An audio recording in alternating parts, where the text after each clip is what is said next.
Hello नमस्कार प्यारे साथियों, कैसे हो आप लोग। मैं आशा करता हूं कि सभी साथी बहुत अच्छे होंगे और आपकी पढ़ाई भी बहुत ही अच्छी चल रही होगी।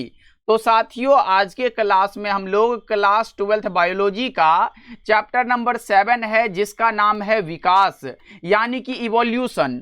और इवोल्यूशन चैप्टर के बनने वाले सभी इंपॉर्टेंट ऑब्जेक्टिव क्वेश्चन को आज के क्लास में कवर करेंगे।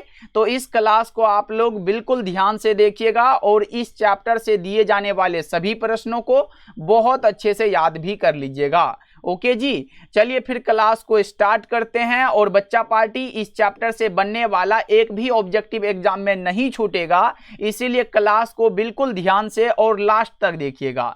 देखिए, पहला नंबर सवाल आपके सामने है, तो आप लोग भी प्रश्नों के आंसर को लगाते हुए चलिएगा, जिससे कि आपको पता चलेगा इस चैप्टर से कितने प्रश्नों को आप सही कर पाए हो। देखिए, पहला नंबर सवाल है, पक्षियों एवं कीटों के पंख हैं। आपसे पूछा जा रहा है कि पक्षियों एवं कीटों के पंख कैसे अंग के उदाहरण है। तो एक बात आप याद रखिएगा, संरचना एवं उत्पत्ति अगर अलग हो और कार्य समान हो तो वो असमजात अंग होता है, लेकिन संरचना एवं उत्पत्ति समान एवं कार्य अलग हो तो वो समजात अंग हो जाता है। तो यहां पे देखो, पक्षियों एवं कीटों के कार्य समान है लेकिन संरचना और उत्पत्ति अलग अलग है, इसलिए ये असमजात अंग हो जाएगा। ऑप्शन नंबर बी बिल्कुल राइट हो जाएगा। ओके जी, चलिए फिर आगे बढ़ते हैं। दूसरा नंबर सवाल आपके सामने है और पूछा जा रहा है, निम्नलिखित में कौन सी गैस पृथ्वी के प्रारंभिक काल में नहीं थी। कौन सी गैस थी जो पृथ्वी के प्रारंभिक काल में नहीं थी? तो आपको याद रखना है, वो गैस है ऑक्सीजन। ऑप्शन नंबर ए आपका राइट हो जाएगा। एक एक प्रश्नों को बहुत अच्छे से याद करते हुए चलिएगा, इसके बाहर एग्जाम में नहीं आएगा। चलिए आगे बढ़ते हैं। तीसरा नंबर सवाल आपके सामने है, पूछा जा रहा है कि निम्नलिखित में कौन समवृत्ति अंगों के उदाहरण है। देखो, आप यहां पे बना पाओगे, समवृत्ति मतलब क्या होगा, समान कार्य हो जाएगा। यहां पे एक बात याद रख लो, समवृत्ति अंग मतलब समान कार्य, और मैंने बताया यहां पे कार्य समान हो और संरचना उत्पत्ति अलग हो तो वो असमजात अंग होता है। और यहां पे देखो ना, कार्य समान किसका है, पक्षी एवं तितली के पंख, दोनों का कार्य उड़ना है ना, तो ये बात लगा दो, ये असमजात अंग के उदाहरण है और ये समवृत्ति अंगों के भी उदाहरण है। ऑप्शन नंबर ए आपका राइट हो जाएगा। चलिए आगे बढ़ते हैं। चौथा नंबर सवाल आपके सामने है कि निम्नलिखित में से कौन मनुष्य के विकास में महत्वपूर्ण प्रवृत्ति है। मनुष्य के विकास में महत्वपूर्ण प्रवृत्ति जो है वो सीधी मुद्रा है, द्विनेत्री दृष्टि है और बढ़ती हुई कपाल क्षमता है। तो इनमें से सभी आपका बिल्कुल करेक्ट हो जाएगा। चलिए पांचवा नंबर सवाल को देखते हैं। पूछा जा रहा है, निम्नलिखित में कौन जीवित जीवाश्म नहीं है। जीवित जीवाश्म बच्चों कौन सा नहीं है? तो आप बताओगे वो वेरेनस होता है। ऑप्शन नंबर बी आपका बिल्कुल करेक्ट होगा। बच्चों एक इंपॉर्टेंट बात, अगर आप हमारे द्वारा तैयार physics, chemistry, biology, Hindi, English के इंपॉर्टेंट क्वेश्चन का पीडीएफ नोट्स परचेज करना चाहते हो तो ये सभी सब्जेक्ट का नोट्स आपको मात्र 199 रुपए में मिल जाएगा। तो इस नंबर पे आप लोग कॉल या मैसेज कर सकते हो। 70 70 82 16 85 नंबर पे कॉल या मैसेज कीजिएगा, बोलिएगा भैया हमें नोट्स परचेज करने हैं। ये 199 रुपए में अभी से लेके एग्जाम तक हम आपके साथ रहेंगे। जितने भी इंपॉर्टेंट क्वेश्चन होगा सारा कुछ आपको दिया जाएगा, तो इस नंबर पे मैसेज जरूर करिएगा। ओके, चलिए आगे बढ़ते हैं। अगला नंबर सवाल देखो आपके सामने है और पूछा जा रहा है, निम्नलिखित में कौन एटाविज्म का उदाहरण है। एटाविज्म का उदाहरण बताओ। तो वो हो जाएगा कौन सा, जल्दी से बता के चलो। 6 नंबर सवाल का जवाब तो वो होगा बच्चों के जन्म के समय छोटी पूंछ। ऑप्शन नंबर सी आपका बिल्कुल राइट हो जाएगा। चलिए 7 नंबर सवाल आपसे ये पूछा जा रहा है कि निम्नलिखित में कौन नई प्रजातियों के निर्माण का महत्वपूर्ण कारक है। नई प्रजातियों के निर्माण का महत्वपूर्ण कारक जो है वो उत्परिवर्तन होता है, यानी कि म्यूटेशन होता है मेरे भाई। 7 का बी ऑप्शन करेक्ट होगा। एक बात और याद रखिएगा, उत्परिवर्तन सिद्धांत का प्रतिपादन ह्यूगो डिब्रीज ने किया था। चलिए आगे बढ़ते हैं। 8 नंबर सवाल आपके सामने है और पूछा जा रहा है, पूराजीवी प्रमाण किसके अध्ययन पर आधारित है। पूराजीवी प्रमाण जो है ना वो जीवाश्म विज्ञान पर आधारित है। ऑप्शन नंबर सी आपका राइट हो जाएगा। चलिए 9 नंबर सवाल को देखते हैं। पूछा जा रहा है कि तुल्य रूप संरचनाएं क्या दर्शाती है। तो ये अभिसारी विकास को प्रदर्शित करती है। ऑप्शन नंबर बी आपका राइट हो जाएगा। चलिए 10 नंबर सवाल है कि प्रागैतिहासिक गुफा चित्रों की रचना कब हुई। प्रागैतिहासिक गुफा चित्रों की रचना 40,000 वर्ष पूर्व हुई थी। ऑप्शन नंबर डी आपका यहाँ पे करेक्ट हो जाएगा। चलिए आगे बढ़ते हैं। अगला नंबर सवाल है समकार्य संरचनाएं किसके परिणाम स्वरूप है। समकार्य संरचनाएं किसके परिणाम स्वरूप है, तो आप बता के चल रहे हो अभिसारी विकास के परिणाम स्वरूप। ऑप्शन नंबर बी राइट हो जाएगा। चलिए आगे बढ़ते हैं। अगला प्रश्न है कि जावा कपी मानव की कपाल क्षमता थी कितनी, 900 सीसी थी। ऑप्शन नंबर ए आपका बिल्कुल सही है, ये बात आप याद रखोगे। चलो आगे बढ़ते हैं। प्रश्न है प्रथम स्तनपाई किस युग में दिखाई दिया। प्रथम स्तनपाई जो है ये त्रियासिक युग में दिखाई दिया। ऑप्शन नंबर बी आपका राइट हो जाएगा। चलिए आगे बढ़ते हैं। अगला प्रश्न ये रहा कि ऑस्ट्रेलिया के शिशुधानी प्राणियों के अनुकूली विकिरण इनमें से किसका उदाहरण है, तो यह है अपसारी क्रम विकास का उदाहरण। ऑप्शन नंबर ए आपका बिल्कुल राइट होगा यहाँ पे 14 का।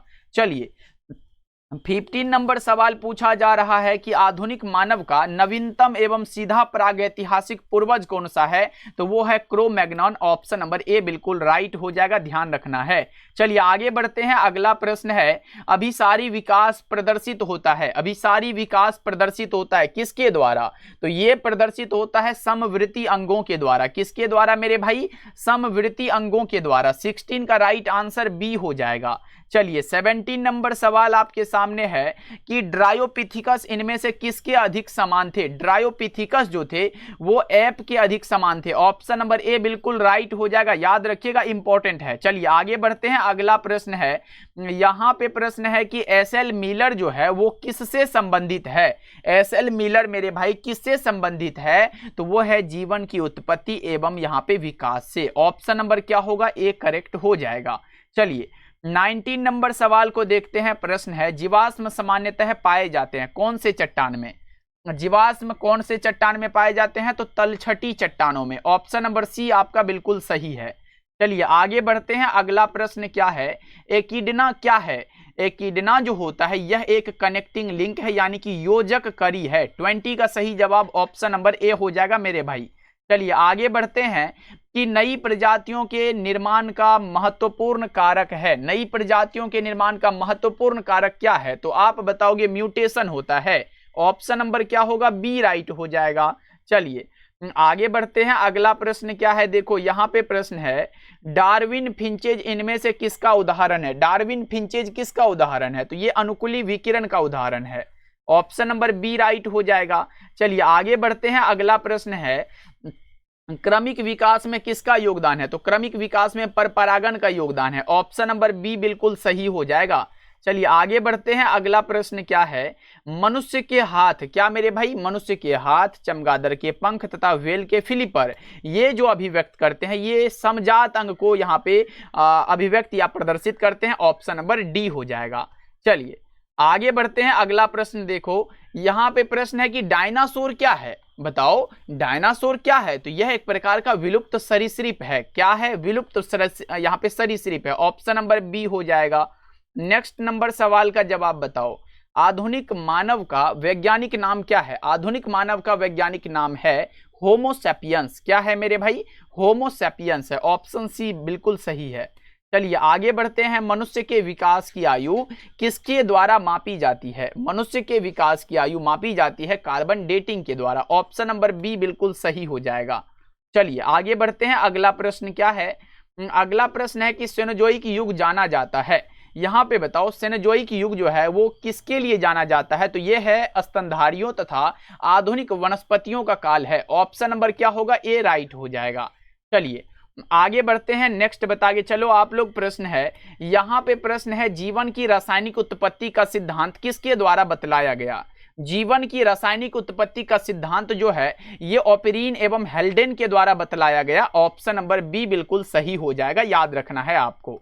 चलिए आगे बढ़ते हैं। अगला प्रश्न देखो यहाँ पे प्रश्न है द ओरिजिन ऑफ स्पीसीज पुस्तक किसने लिखी है, जल्दी से बताओ। और उससे पहले बच्चा पार्टी एक बार क्लास को लाइक भी कर लीजिएगा। अगर आप नए नए जुड़ रहे हो तो सब्सक्राइब करके ऑल नोटिफिकेशन पे सेट कर लीजिएगा, क्योंकि डेली क्लास का टाइम शाम के 7 बजे और शाम के 8 बजे है, तो क्लास का नोटिफिकेशन आपको मिलता रहेगा मेरे भाई। ओके, तो यहाँ पे सब्सक्राइब जरूर करिएगा। यहाँ पे क्या हो जाएगा, द ओरिजिन ऑफ स्पीसीज पुस्तक जो है ये लिखा है चार्ल्स डार्विन ने। ऑप्शन नंबर ए राइट हो जाएगा।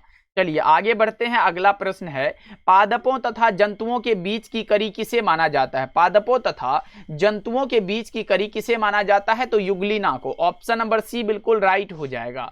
चलिए आगे बढ़ते हैं। अगला प्रश्न क्या है, अगला प्रश्न है मनुष्य निम्नांकित में से किस ऑर्डर तथा किस कुल का सदस्य है। मनुष्य जो है किस ऑर्डर तथा किस कुल का सदस्य है, तो यह है प्राइमेट्स तथा होमिनिडी। ऑप्शन नंबर सी बिल्कुल करेक्ट होगा, क्योंकि मैंने बताया था अगर नन प्राइमेट वाला आएगा तो वो कौन सा हो जाएगा, मध्य चक्र वाला। तो मनुष्य तो प्राइमेट में आते हैं ना, याद रखिएगा। ऑप्शन नंबर सी बिल्कुल राइट हो जाएगा।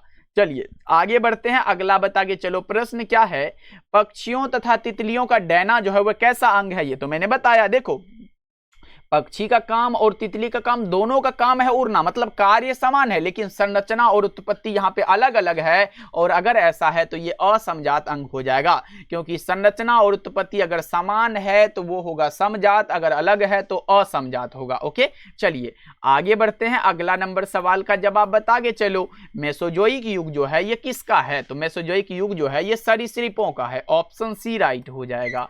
नेक्स्ट नंबर सवाल आपके सामने आ चुका है, बता के चलो जीवों के शरीर का ऐसा अंग जो उत्पत्ति एवं संरचना में भिन्न, देखो वो मैंने बताया उत्पत्ति और संरचना में अलग हो लेकिन कार्य समान हो तो वो असमजात अंग होता है। ऑप्शन नंबर बी राइट हो जाएगा। चलिए आगे बढ़ते हैं। उत्परिवर्तन सिद्धांत का प्रतिपादन जो है किसने किया था। उत्परिवर्तन के सिद्धांत का प्रतिपादन किया था ह्यूगो डिब्रीज ने। ऑप्शन बी राइट हो जाएगा। नेक्स्ट नंबर सवाल का जवाब बताओ, घोड़े का सबसे पुरातन पूर्वज कौन सा है, बताओ जल्दी से। घोड़े का सबसे पुरातन पूर्वज जो है वो इओहिप्पस है। ऑप्शन ए राइट हो जाएगा। नेक्स्ट नंबर सवाल का जवाब बताना आप लोग, केवल अफ्रीका में पाए जाते हैं, कौन सा है निम्न में जो केवल अफ्रीका में पाए जाते हैं, तो जिराफ हो गया, जेब्रा हो गया, गोरिल्ला हो गया, ये सभी के सभी यहाँ पे कहाँ पर अफ्रीका में पाए जाते हैं। डी ऑप्शन करेक्ट हो जाएगा।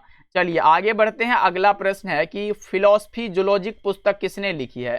फिलॉसफी जूलॉजिक नामक पुस्तक जो है ये किसने लिखी है, बताओ जल्दी से। तो ये लिखी है लेमार्क ने। किसने लिखी है मेरे भाई, लेमार्क ने। कब, 1809 ईस्वी में। चलिए आगे बढ़ते हैं। अगला प्रश्न क्या है, प्राकृतिक चुनाव का प्रवर्तक कौन है। प्राकृतिक चुनाव का प्रवर्तक है डार्विन साहब। ऑप्शन नंबर बी राइट हो जाएगा। अगला बता के चलो कि उच्च ऊर्जा अणु कौन सा है, तो आपको पता होगा कि एटीपी को ऊर्जा का सिक्का कहते हैं और उच्च ऊर्जा अणु यही होता है एटीपी। ऑप्शन सी राइट है। चलिए आगे बढ़ते हैं। अगला प्रश्न है, जावा कपी में पाए जाने वाले जीवाश्म को क्या कहते हैं। आपको पता है जावा कपी में पाए जाने वाले जीवाश्म को होमो इरेक्टस कहते हैं। ऑप्शन नंबर बी बिल्कुल सही है। चलिए आगे बढ़ते हैं। शैल क्रमक क्या है, तो शैल क्रमक जो है यह एक नग्न चट्टानी प्रदेश है। ऑप्शन नंबर बी बिल्कुल राइट हो जाएगा। चलो अगला बता के चलना। सभी साथी पूछा जा रहा है कि निम्नलिखित में किस ग्रह पर जीवन की संभावना है पूछा गया, तो मंगल लगा दो ना, 44 का ए लगा दो। और बच्चा पार्टी अभी तक आपने क्लास लाइक नहीं किया, भूल जाते हो जी, एक बार क्लास को जरूर लाइक कर लेना जी। चलो आगे बढ़ते हैं। अगला बता के चलो। अगला प्रश्न है, कार्बनिक या जैविक विकास के पूर्व रासायनिक विकास हुआ था, इसकी अवधारणा किसके द्वारा दी गई थी। तो इसकी अवधारणा ओपेरिन एवं हेल्डन के द्वारा। ऑप्शन नंबर ए आपका बिल्कुल सही होगा 45 का। चलिए 46 नंबर सवाल है कि डोडो क्या है, तो डोडो एक प्रकार का विलुप्त प्रजाति है। क्या है, विलुप्त प्रजाति। ऑप्शन नंबर ए राइट हो जाएगा। चलो अगला नंबर सवाल को देखते हैं। जीवाश्म किस प्रकार के चट्टान में पाए जाते हैं। जीवाश्म जो है वो किस प्रकार के चट्टान में पाए जाते हैं, तो ये पाए जाते हैं मेरे भाई अवसादी चट्टान में। किस चट्टान में, अवसादी चट्टान में। ऑप्शन ए राइट हो जाएगा। चलिए आगे बढ़ते हैं। अगला प्रश्न क्या है, देखो यहाँ पे है ट्राइटिकम स्टीबम जो कि एक प्रकार का हेक्साप्लॉइड गेहूं है। ट्राइटिकम यहाँ पे स्टीबम जो कि एक प्रकार का हेक्साप्लॉइड गेहूं होता है, उसमें होते हैं 42 गुणसूत्र। ऑप्शन नंबर डी बिल्कुल राइट हो जाएगा, याद रखना है आपको। चलिए आगे बढ़ते हैं। अगला प्रश्न है, निम्नलिखित में से कौन है जो अधिक वनमानुष के समान थे? मैंने बताया ना एप वाला बात, तो वो हो जाएगा ड्रायोपिथिकस जो थे ये अधिक समान थे एप के। चलो आगे बढ़ते हैं, अगला बता के चलो। अगला प्रश्न क्या है, निम्नलिखित में कौन जन्म से लेकर मृत्यु के बीच की अवधि है? और इस चैप्टर का लास्ट सवाल यह है, बता के चलो।